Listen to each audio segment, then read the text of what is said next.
Hey, welcome back, guys. This is the Integrity Project. Me and Stefano just having a little bit of fun before we do this episode. We're talking about culture, man. You know what? Before we get into this, would you say that in the Italian culture, Yeah. I guess back in the day, like right now, we have the ability to talk. You know, a man to a man, we can talk. We can almost, dare I say, we can talk about our emotions. Back in the day, when our dads were growing up, when they were our age, there was no such thing. Why you cry? Yeah. Are you kidding me? Amy. Go to work. Yeah. No, why are you crying? What for? No. How is that? There's no crying. Go. You're fine. I give you something to cry about. Yeah. Always. Always. Always. And I, you know what? I think back, I gotta say our parents probably came from the hardest generations. They just came out of World War II. Yeah. They came from extreme poverty, right? So everything was a big deal to them. Really, Yeah. it really was. And, you know, they believe in Maiocco, Yeah. right? They believe in the evil eye, all this kind of stuff. And it's just like anything good, you couldn't tell anybody. It was a secret because they were afraid that if you tell something good would happen, they would Something give bad you would come they'll back. give you the That's evil right. eye afterwards. So what do these people think they are? But let me ask you something. Like right now, we're in the mainstream of stress, anxiety, and depression. Yeah. Okay.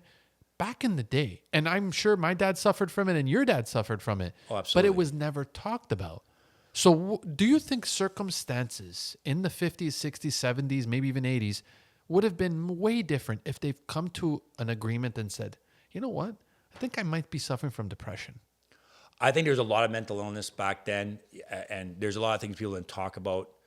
And I can't imagine some of the atrocities they saw as children, right? Like my dad was course. born in 1938, so he was a kid during World War II. And you know, he's telling me when they were kids, the air alarms would be going off. You have to turn off all the lights. And you have to be quiet. Holy. You know, there's no food. Like there's a lot of, I completely understand. I can't imagine. And they got beat by not just their parents, but the neighbors. Like, Yeah. you know what I mean? Like it was a harsh time. And I don't begrudge them. I think that it made them the people they are who made us who we are. And I think you're right. They probably didn't talk a lot about mental illness. They just either drank it Yep. or worked it off. Like I find that our generation parents, all they did was work, so they couldn't have time to be depressed in front of people. But they probably did carry because there was a lot of arguments. There's a lot of screaming. There's a lot of like, you know, bashing the tables, breaking things. But that's just, And you see, Roy, this is why, as a producer, I have to look at episodes and bring them full circle. And this one, we're talking about divine timing. yes. Now, the timing of things really reflects on how a person's emotions carry through their life. But before we get to that little piece, I want to ask you something. Did you ever find yourself as a dad telling your kids, you don't know how lucky you have it? Have you ever said that to your kids? You No. don't know how lucky you have it. No. No. So I was raised like that. And I, even to my own kids, I say, you don't know how lucky you have it. Now, my question to you is, why do you think it was not the right timing for you to say that to your kids? I think because in my marriage at the time, I didn't feel like I was lucky. Ah, okay. Like my kids had it good, but I never said to them, you know how good you guys have it. Like I was never like that. Because you yourself did not feel good about the situation. I didn't feel good about myself and where I was at. And like, don't get me wrong, my ex-wife showered my kids with fucking everything. But everything she gave my kids, actually grew bigger resentment for it. Of course. So you never truly appreciate, like you weren't enjoying it. No, I can't say that I had, like, listen, I love my children. Sure. They brought me lots of great joy. I put them to bed every night, read them stories, Sure. took them to dance every weekend. Like I did everything with my kids. And, but I can't say that I ever told them that because I never felt lucky myself. Well, it looks like the time has changed. No, yeah, the times are like, I think they're lucky now. That's right. And the reason why they are is because they've really worked at it. That's right. And I got to say, my daughters Maya and Sierra, I'm so proud of both of you. My son Tegan, so proud of you too. And then there's Taylor and Braden. You guys are all been amazing adults. My nephews, like honestly, like I am so blessed that everyone is just doing great. Why don't you read me what's in front of you? Sure. Now's the right time. All right, divine timing. I can't remember. This has been so long that I forgot to know if I did the intro. You We did the Okay, intro we did. very Okay. proudly. Thank you. There are seasons in life where nothing moves. where clarity feels distant, where answers don't arrive on your timeline. We call this delay. The universe calls it preparation. Impatience is not a flaw. It's a fear in disguise. Fear that if it doesn't happen now, it will never. But life is not punishing you. It's aligning you. Divine timing is not passive waiting. It's active presence. It's staying engaged without forcing. Surrender is not giving up. It's releasing the illusion that you were ever in control. Ask yourself, what if this moment isn't wrong, just unfinished? What if this pause is building something in you that speed would destroy? Growth requires space. Integration requires time. Wisdom cannot be rushed. When you trust the process, you stop fighting the path shaping you. And in that trust, life begins to unfold, not by force, but by alignment. Would you say that divine timing, the timing itself, does play a role in seasons? Like, would you say that there are certain times that you'll have clarity, certain times you'll feel very foggy? Would you say that you have to really find yourself in the right timing of things in order for you to navigate life? I think, first of all, clarity should always be, you should be very clear in where you want to go, right? As long as you know where your end game is going to be, and that's very clear to you, the path in front of you could be very foggy, because let's face it, life is always a jungle. And this is how I look at it. Life's a jungle. Your parents kind of hacked away a bit of a way for you as you were growing up, but then you became an adult, and now you're hacking away the jungle to yourself. So as long as you know clarity, very clear on where you want to go, yes, the middle part here can be a little foggy. Why? Because you have to learn new skills. You have to meet new people. You have to do other things that aren't exactly in your life yet. And if you're present enough, then you can find that those things will show up for you, and they'll just unfold as you need it. Life is not like a grand scheme of things. It's like a little piece of paper made for you. So you got to just fold them slowly. You can't rush it. It just comes to you when you need it to come to, when you actually need it most. Here's the problem, though. We live in a generation right now where everything, I deserve it now. I need it now. I want my instant gratification now. They're not trusting the process. They think that the process is owed to them. So how do you try to tell people, listen, if you want something great to happen, you got to give it time? Let me ask you a question. When you plant a seed and you leave it be, do you go back there the next day tomorrow, look up, see if it's growing, no, put it back? Yeah, it's not growing. No, but every time you dig it up, you're disturbing it, it still won't grow. Sure. Right? There's seasons for sowing and there's seasons for reaping. You have to sow first, which means what? It's a lot of work with very little or if any results whatsoever. It's like me going to the gym. I go one day, I do 10 curls. Next day, my arm is going to be a little bit sore. And then you look at it, it looks exactly the same. That's right. And then you go for 2 weeks, it still looks the same. Right? You can't go and run one day and expect to run a marathon. Everything in life takes time. People will tell you they're instant millionaires, all that stuff. You know what that's called? It's called fake book. Don't believe everything you see in life. Everything that's good, that lasts, takes time. Takes time. But social media says otherwise.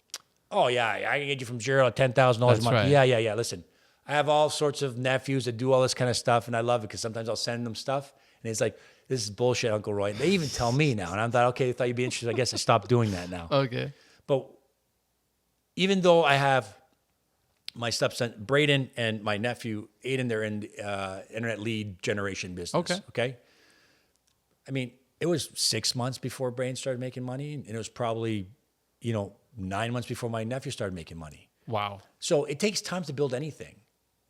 It's like if you're going a sales call, you're going to knock on one door. And if you're lucky, you may get a sale of it, but chances are you're going to have to knock on 100. Well, you're in the sales business, really. Sure. You're in the mortgage business. I am. In the mortgage industry, how long have you been doing this for? 29 years. Okay. So what happened the first 5 years of your business? Oh, you know what?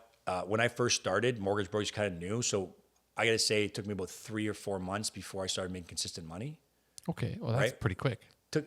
but I also a go-getter. Like I was like, I'm a hustler. Oh, right? you didn't wait for it to come to you? No, I didn't wait. Like I went and knocked on doors. I asked people I knew can you introduce me to like real estate agents and all that. So I was a hustler. So, and then I got into an office and I was at one office and I went to another office and it just kind of grew there. And then I grew my database, but I still got to hustle. Like I started an AI caller, called a bunch of my clients and I got 10 appointments, Wow. booked calls. And I talked to all 10 of them.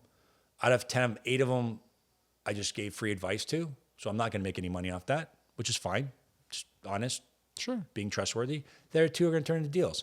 So you can't expect to bat 1,000 everywhere you go, Sure. right? So it's just not going to happen. And things will unfold that are meant for you. Like if you're trying to force your way somewhere, you're going to miss it. You really are. Like some people are meant to be in the mortgage business. Some people aren't. Some people are meant to be realtors. Some people aren't. Find what fits you. Find out what is good for you. Thing that you enjoy that brings you a purpose and pleasure and fulfillment. Just because your friend's a realtor doesn't mean you should be a realtor. Just because your friend's a mortgage broker doesn't mean you should be a mortgage broker. Just because your buddy trades crypto, maybe it's not for you. Find your thing. Right?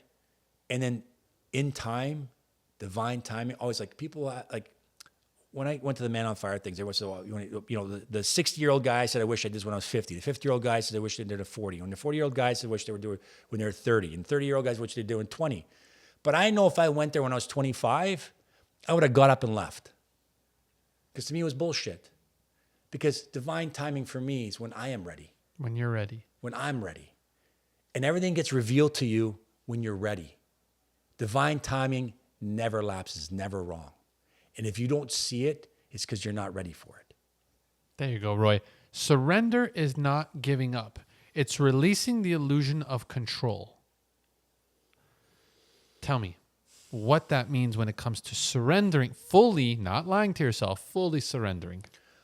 When you fully surrender, the only thing you realize you can control are 3 things. Okay? What you focus on, your attitude, and your actions. Those are the only 3 things you actually can control. Everything else is going to happen the way it happens. So by surrendering, you surrender the outcome of what's going to happen.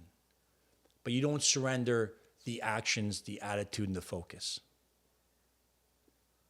So if you know you need to make 100 calls a day, that's your action.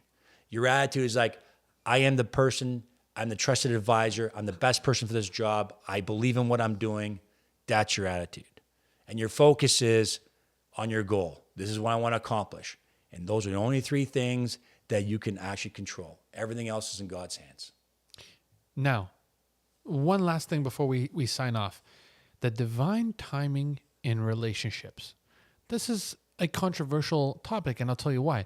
You can instantly strike love and just fall head over heels for someone. Say, she's my soulmate, or he is my soulmate. I knew that they existed. Really build the story up in your head. But then there's the illusion of, I really want to love her. Maybe she's not the one, but I really want it to happen. What do you think divine timing when it comes to relationships is truly all about? This is a complicated one, I know.